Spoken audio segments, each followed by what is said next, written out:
Assalamualaikum warahmatullahi wabarakatuh. Kami mahasiswa Stay Al-Islah program studi ekonomi syariah dengan mata kuliah akuntansi keuangan lanjutan. Kami dari kelompok 2, saya Nurdin Ramdhani, Asep Sofiana, Reza Setiawan, dan Nursia Kumkelo. Dalam hal ini kami akan mempresentasikan laporan keuangan konsolidasi dengan metode ekuitas dan biaya. Simak presentasi dari kami. Laporan keuangan konsolidasi dengan metode ekuitas dan biaya. Hal-hal apa aja yang bakal kita bahas di makalah ini? Yang pertama, laporan konsolidasi. Yang kedua, metode ekuitas. Yang ketiga, metode biaya. Yang keempat, perbedaan kedua metode. Yang kelima, kesimpulan. Langsung saja pembahasan yang pertama, apa itu laporan keuangan konsolidasi? Menurut Edi Winarso dan Nunung Nuryani menerangkan dalam buku bertajuk Akuntansi Keuangan Lanjutan berbasis IFRS dan SAK terbaru, laporan keuangan konsolidasi merupakan laporan keuangan yang menyajikan hasil operasi dan posisi keuangan dari dua ataupun lebih entitas legal yang terpisah. Meski entitasnya terpisah, penyajian laporan keuangan konsolidasinya tetap dijadikan satu, sehingga hasilnya menyeluruh. Oleh karena itu, laporan ini umumnya dibuat secara strategis oleh perusahaan yang memiliki anak perusahaan. Yang kedua yaitu kriteria apa aja penyusunan laporan keuangan konsolidasi. Mengutip buku standar akuntansi keuangan SAK 1 September 2007 oleh IAI, laporan keuangan konsolidasi menggabungkan seluruh perusahaan yang dikendalikan oleh induk perusahaan kecuali anak perusahaan dengan kriteria sebagai berikut. Yang pertama yaitu pengendalian dimaksud untuk sementara karena saham anak perusahaan dibeli dengan tujuan untuk dijual dan dialihkan dalam jangka pendek. Yang kedua yaitu anak perusahaan dibatasi oleh suatu restriksi jangka panjang sehingga memengaruhi secara signifikan kemampuannya dalam mentransfer dana kepada induk perusahaan.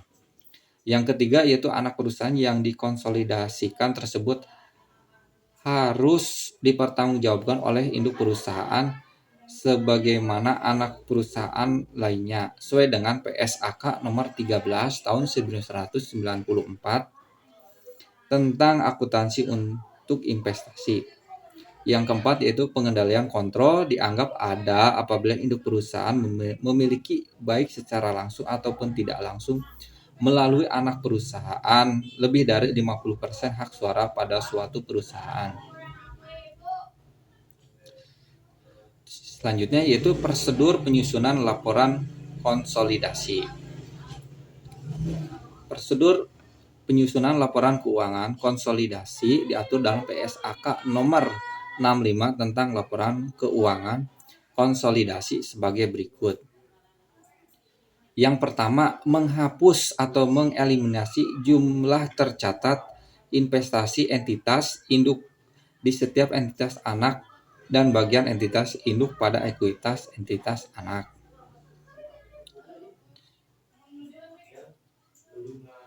Yang kedua yaitu mengeliminasi secara penuh aset liabilitas, ekuitas, penghasilan, beban, dan arus kas dalam intra-kelompok usaha terkait dengan transaksi atau entitas dalam kelompok usaha, laba ataupun rugi atau yang timbul transaksi kelompok usaha yang diakui dalam aset eliminasi seluruhnya.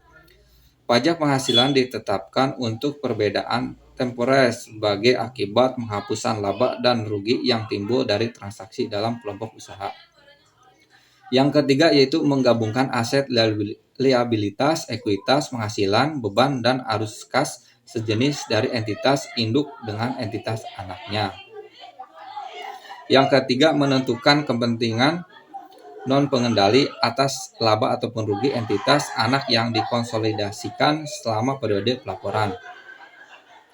menentukan kepentingan non pengendali dari bagian kepemilikan entitas induk ataupun aset neto entitas anak yang dikonsolidasikan.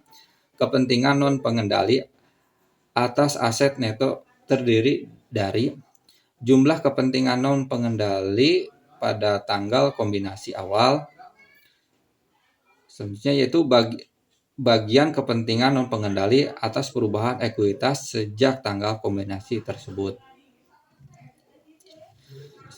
Laporan keuangan konsolidasi metode ekuitas. Konsep dasar dari metode ekuitas pada dasarnya memandang investasi induk perusahaan terhadap anak perusahaan sebagai sesuatu penyertaan modal, sehingga jika aktivitas bersih anak perusahaan berubah karena kegiatan operasionalnya, secara otomatis akan menyebabkan perusahaan pada nilai investasi induk perusahaan. Oke, untuk materi selanjutnya adalah metode ekuitas. Konsep dasar dari metode ekuitas pada dasarnya memandang investasi induk perusahaan terhadap anak perusahaan sebagai suatu penyertaan modal. Sehingga jika aktiva bersih anak perusahaan berubah karena kegiatan operasionalnya, secara otomatis menyebabkan perubahan nilai pada investasi anak perusahaan. Metode ekuitas. Laporan keuangan konsolidasi dalam metode ekuitas digunakan ketika perusahaan induk perusahaan memiliki kendali signifikan terhadap anak perusahaan namun tidak mencapai pengendalian penuh. Misalnya, kepemilikan saham 20% dan 50%. Dalam metode ini, perusahaan induk tidak mengakui investasinya di anak perusahaan berdasarkan proporsi bagi hasil dan dari laba rugi dan perubahan ekuitas dari anak perusahaan. Beberapa perkiraan akon yang perlu diperhatikan antara lain: perkiraan investasi saham dalam anak perusahaan akan berubah jumlahnya apabila anak perusahaan melaporkan adanya rugi atau pembagian dividen. Perkiraan yang kedua adalah kas, akan berubah jumlahnya apabila induk perusahaan menerima pembagian dividen anak perusahaan atau pembelian saham milik anak perusahaan. Perkiraan yang ketiga, piutang dividen anak perusahaan timbul karena perusahaan mengumumkan dividen namun belum dibayar. Perkiraan ini harus dihapuskan apabila telah dibayar tuntas sampai kasnya 0. Perkiraan yang keempat, laba ditahan induk perusahaan akan berubah jumlahnya apabila anak perusahaan melaporkan adanya laba atau rugi. Selain itu akan berubah juga karena adanya laba atau rugi milik induk perusahaan sendiri. Yang kelima, perkiraan laba ditahan oleh anak perusahaan akan berubah jumlahnya apabila laba atau rugi pembagian dividen pada anak perusahaan sendiri. Untuk selanjutnya adalah pencatatan dalam metode ekuitas. Yang pertama, pencatatan pada pembelian saham. Yang kedua, pada saat anak perusahaan memperoleh laba. Yang ketiga, pada saat anak perusahaan mengalami kerugian. Empat, pada anak perusahaan membagikan dividen. Baik, untuk pembahasan selanjutnya yaitu metode biaya. Metode biaya merupakan metode yang dipakai oleh induk perusahaan untuk mencatat perubahan rekening investasi saham anak perusahaan.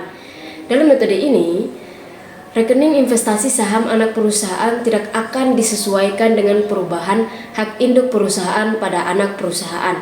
Apabila cost method yang dipakai untuk mencatat investasi saham-saham anak perusahaan, maka hanya dividen atas saham-saham tersebut yang diakui sebagai pendapatan oleh induk perusahaan. Sebaliknya, laba atau rugi atas pemilik modal hanya timbul apabila sebagian atau seluruh jumlah saham yang dimiliki tersebut dijual. Kemudian ada hal-hal juga yang perlu diperhatikan.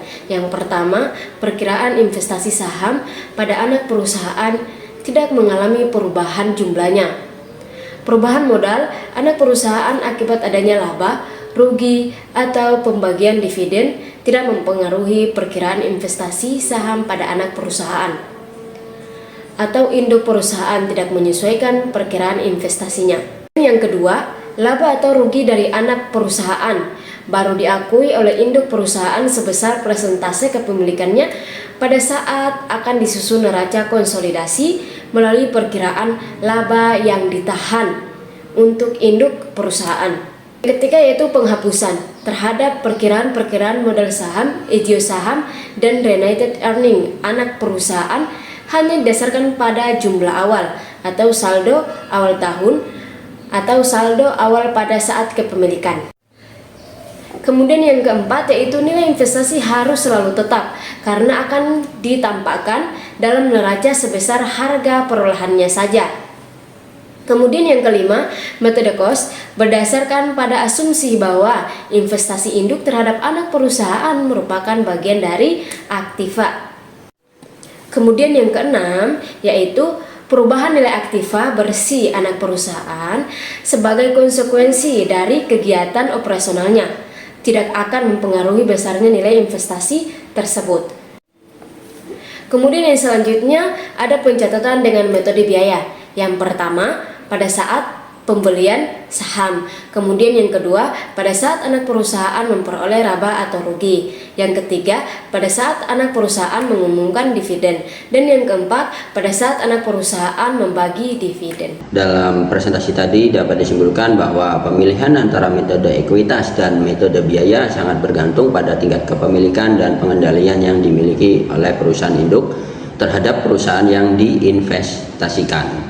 Metode ekuitas memberikan informasi yang lebih relevan tentang kinerja investasi ketika ada pengaruh yang signifikan.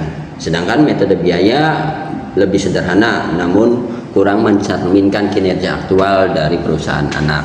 Keduanya memiliki tempatnya masing-masing, memiliki kekurangan dan kelebihannya masing-masing terhadap laporan keuangan konsolidasi dan harus dipilih berdasarkan situasi spesifik masing-masing dari entitas. Demikian presentasi dari kami, kurang lebihnya kami mohon maaf. Wassalamualaikum warahmatullahi wabarakatuh.